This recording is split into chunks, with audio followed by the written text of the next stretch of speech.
नमस्कार. 7वी वर्गातील धड्यात आपले स्वागत आहे.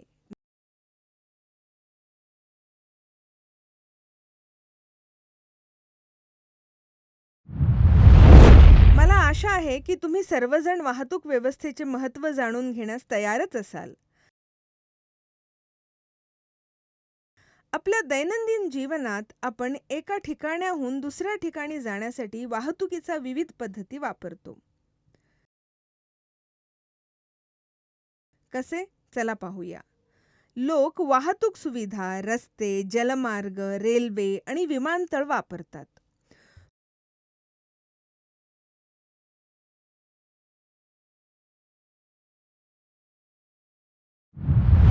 लोक वाहतूक सेवा वापरण्यासाठी वेगवेगळे पर्याय का निवडतात याची चर्चा या प्रकरणात केली आहे.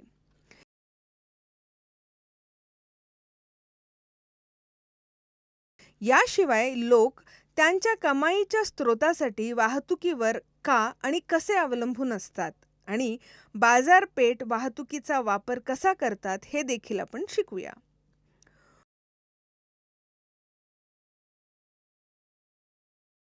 उच्च वर्गातील रेल्वे, जलमार्ग आणि विमानतळ यासारख्या वाहतुकींचा इतर साधनाबद्दल तुम्हाला अधिक माहिती मिळेल.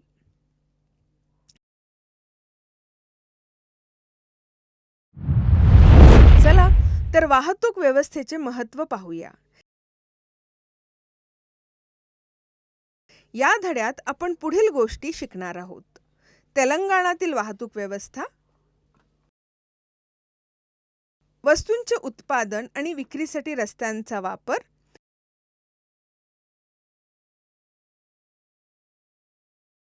वाहतूक उपक्रमांमध्ये रोजगार,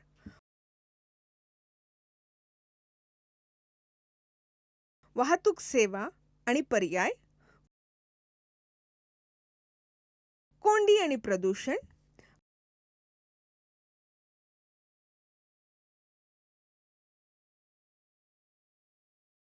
प्रवास सुरक्षा, रस्ता सुरक्षा सप्ताह. त्यापूर्वी पाहूया कीवर्ड्स काय आहेत. ग्रामीण रस्ते. हे रस्ते गावांना लोकसंख्येशी जोडतात.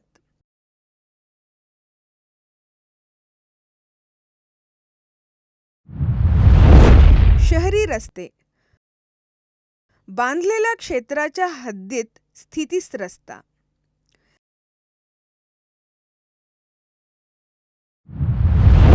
सीमा रस्ते. देशाच्या संरक्षणासाठी सीमावर्ती भागात बांधलेले रस्त्यांना सीमा रस्ते असे म्हणतात.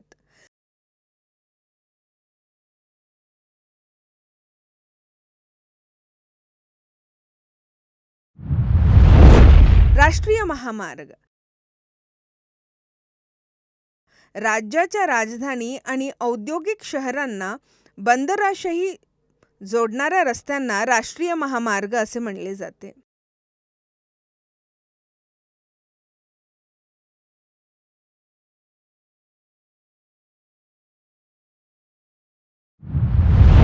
गर्दी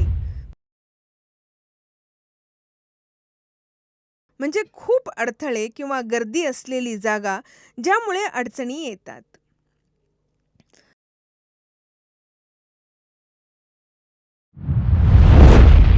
संकल्पना नकाशा.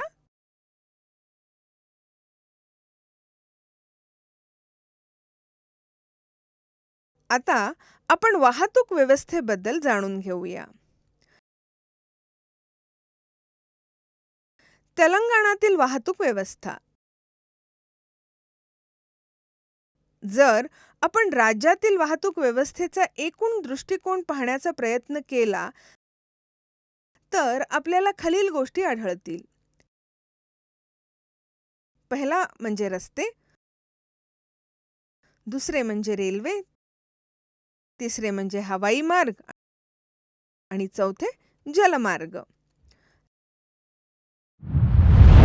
रस्ते. भारतात बहुतेक रस्ते बांधण्याची आणि त्यांची काळजी घेण्याची जबाबदारी सरकारची आहे.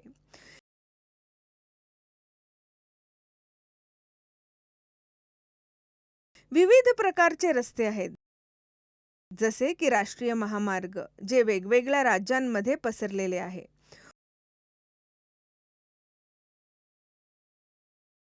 उदाहरणार्थ, राष्ट्रीय महामार्ग क्रमांक 44 उत्तर प्रदेश,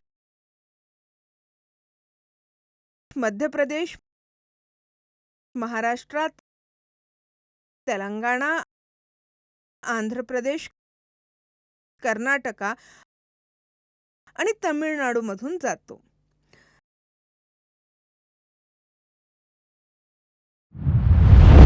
राज्य सरकार लहान शहरे आणि जिल्ह्यांना जोडणाऱ्या रस्त्यांची काळजी घेते.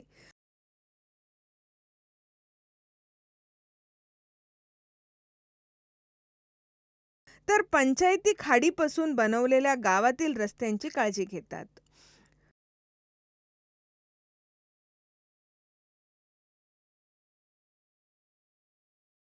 हरी रस्त्यांसाठी महामंडळे आणि नगरपालिका जबाबदार असतात.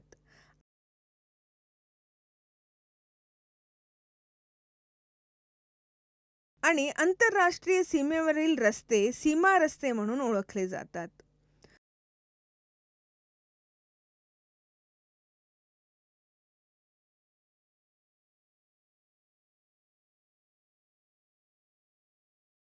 दुर्गम भागातील लोकांना प्रमुख शहरांशी जोडण्यासाठी रस्ते महत्त्वाचे असतात.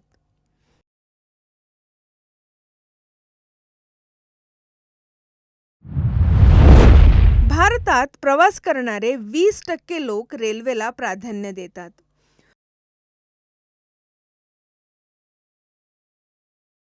कोळसा, लोह खनिज, खते, सिमेंट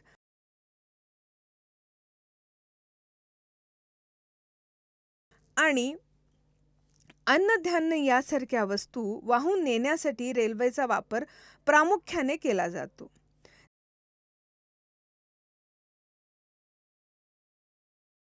तेलंगणामध्ये सर्व जिल्ह्यांना जोडणारी एक मजबूत रेल्वे व्यवस्था आहे.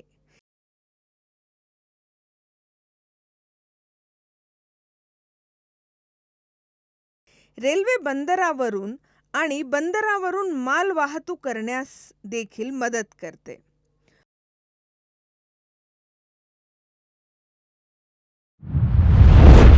हवाई वाहतूक.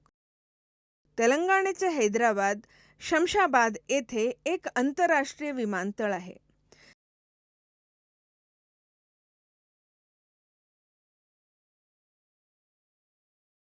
तेलंगणा आणि शेजारील राज्यामधून परदेशात जाण्यासाठी ते प्रवेशद्वार म्हणून काम करते.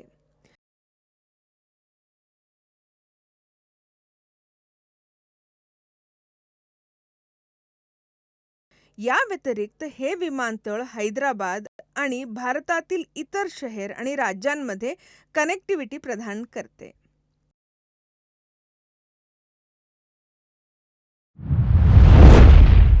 जलमार्ग. भारतीय व्यापारी प्रामुख्याने इतर देशांशी वस्तूंचा वापर करण्यासाठी बंदरांचा वापर करतात.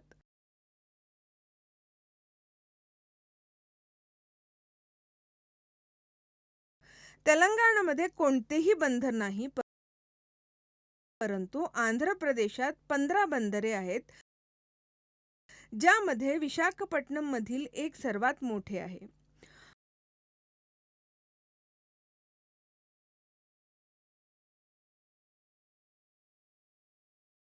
आंध्र प्रदेशातील गोदावरी, कृष्णा आणि पेन्ना यासारख्या नद्यांचा वापर वाहतुकीसाठी देखील केला जातो.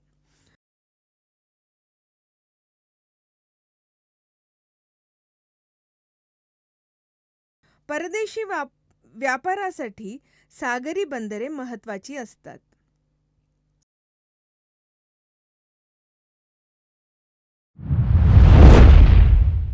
आता वस्तूंच्या उत्पादन आणि विक्रीसाठी रस्त्यांचा वापर पाहूया.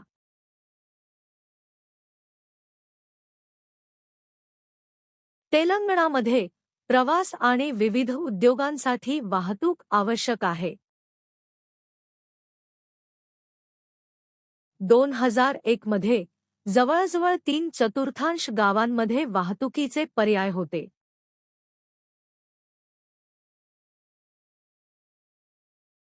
मागील प्रकरणांमध्ये आपण शिकलो आहोत की शेतकरी,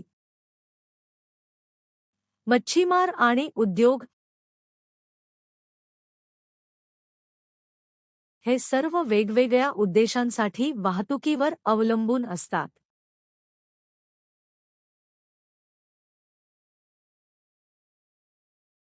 उदाहरणार्थ, शेतकरी पिके रायथू बाजारात घेऊन जातात. मच्छीमारांना त्यांचे पैसे लवकर पोहोचवावे लागतात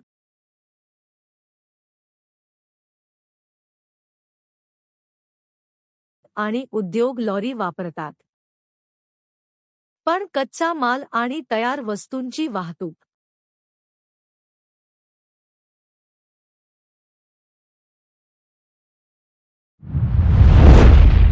चला पाहूया वाहतूक उपक्रमांमध्ये रोजगार.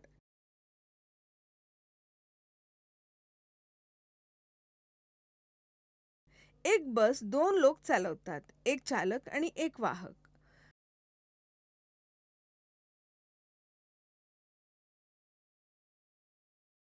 पण राज्यातील वाहतूक सेवांच्या संपूर्ण देखभालीसाठी खूप लोकांची आवश्यकता असते. उदाहरणार्थ तेलंगणा राज्य मार्ग परिवहन महामंडळ घ्या. ही एक सरकारी मालकीची सेवा आहे जी सुमारे 10,000 बसेस चालवण्यासाठी सुमारे 64,000 व्यक्तींना रोजगार देते.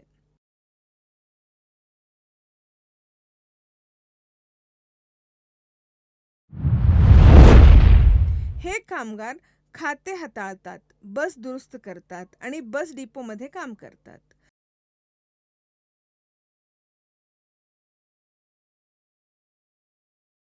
काही कर्मचारी बस स्टॉपवर बस पास आणि तिकिटे विकतात किंवा निरीक्षक म्हणून काम करतात.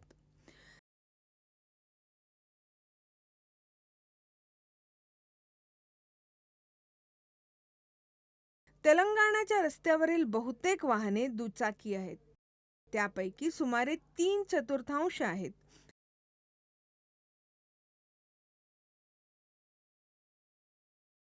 आणि वाहतूक व्यवस्था सुरळीत चालू ठेवण्यासाठी पेट्रोल पंप, दुरुस्ती दुकाने आणि वाहने आणि सुटे भाग विकणारी दुकाने यासारख्या अनेक सहाय्यक उपक्रम देखील आहेत.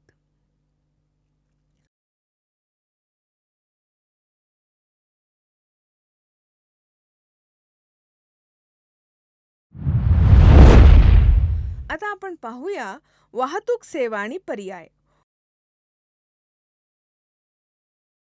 उपलब्ध आणि परवडणाऱ्या गोष्टींवर अवलंबून व्यक्तींनी वाहतुकीचा विविध पद्धती वापरण्याचा पर्याय असतो.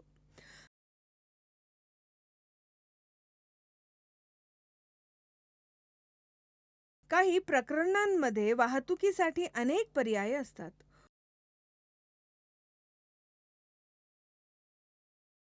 उदाहरणार्थ बस, ट्रेन किंवा विमाने बंगळुरूला प्रवास करतात.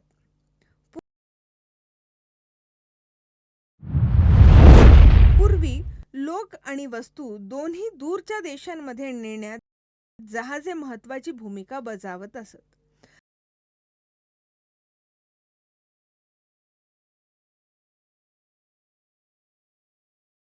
तथापि आजकाल कमी लोक जहाजाने प्रवास करतात, तर वस्तू प्रामुख्याने या मार्गाने वाहून नेल्या जातात. सार्वजनिक वाहतुकीचा अभाव असलेल्या शहरांमध्ये उच्च प्रवास खर्चामुळे वैयक्तिक वाहनांवर किंवा भाड्याने घेतलेल्या वाहतुकीवर अवलंबून असलेल्या कमी उत्पन्न असलेल्या व्यक्तींना अडथळा येतो.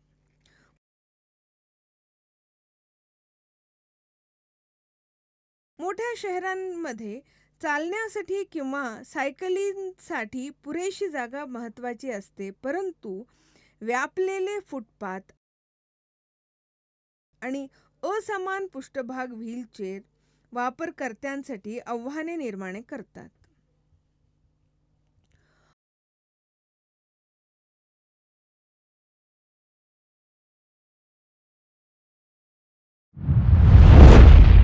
वाहतूक कोंडी आणि प्रदूषण. आपल्याला आपल्या देशातील अनेक शहरांमध्ये अकार्यक्षम सार्वजनिक वाहतूक व्यवस्थेमुळे वाहतूक कोंडीचा सामना करावा लागत आहे.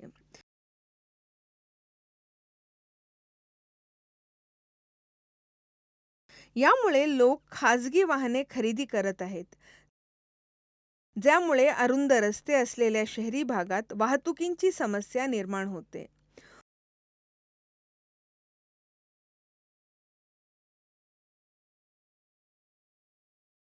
उदाहरणार्थ 1981 ते 2001 पर्यंत भारतातील 6 प्रमुख शहरांमध्ये लोकसंख्या दुप्पट झाली. तर मोटर वाहनांची संख्या 8 पट वाढली. मोटरसायकल आणि कारच्या व्यापक वापरामुळे पेट्रोल आणि डिझेलचा वापर वाढला आहे, ज्यामुळे वायू प्रदूषणात वाढ झाली आहे.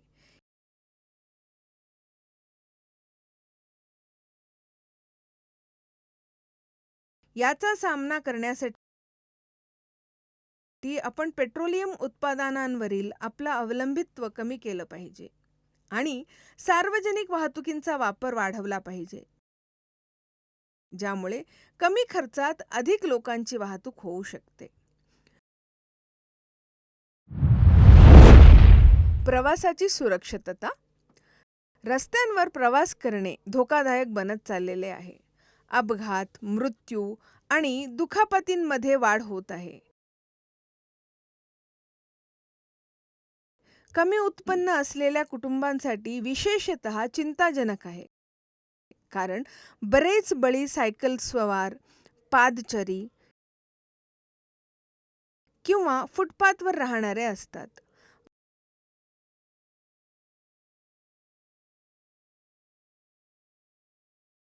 वाहतुकीच्या इतर पद्धतीमध्येही अपघात होऊ शकतात.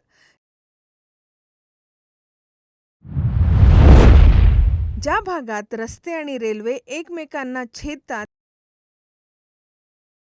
तिथे रेल्वे क्रॉसिंग दरम्यान वाहने थांबवण्यासाठी रेल्वे फाटकांचा वापर केला जातो.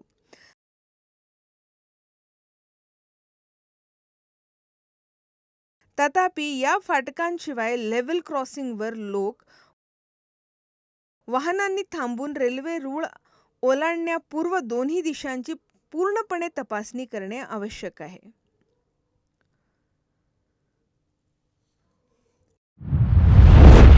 रस्ता सुरक्षा आठवडा. प्रत्येक वर्षाच्या पहिल्या आठवड्यात रस्ता वाहतूक विभागांकडून देशभरात रस्ता सुरक्षा आठवडा साजरा केला जातो.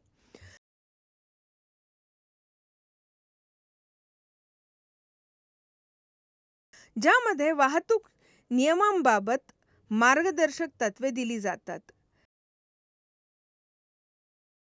जागरूकता मोहीम राबवल्या जातात आणि सुरक्षित ड्रायव्हिंग परीक्षणे दिले जाते. तेलंगणा राज्य रस्ते वाहतूक महामंडळ म्हणजे TSRTC सारख्या सरकारी कंपन्या शाळेमध्ये सुरक्षित प्रवासाला प्रोत्साहन देण्यासाठी स्पर्धा देखील आयोजित करतात.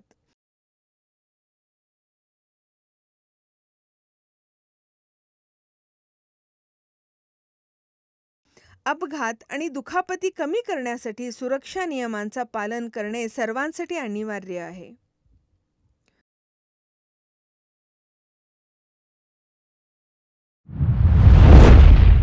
निष्कर्ष. वाहतुकीचे वेगळे वेगळे प्रकार म्हणजे रस्ते वाहतूक, रेल्वे, हवाई वाहतूक आणि जल वाहतूक.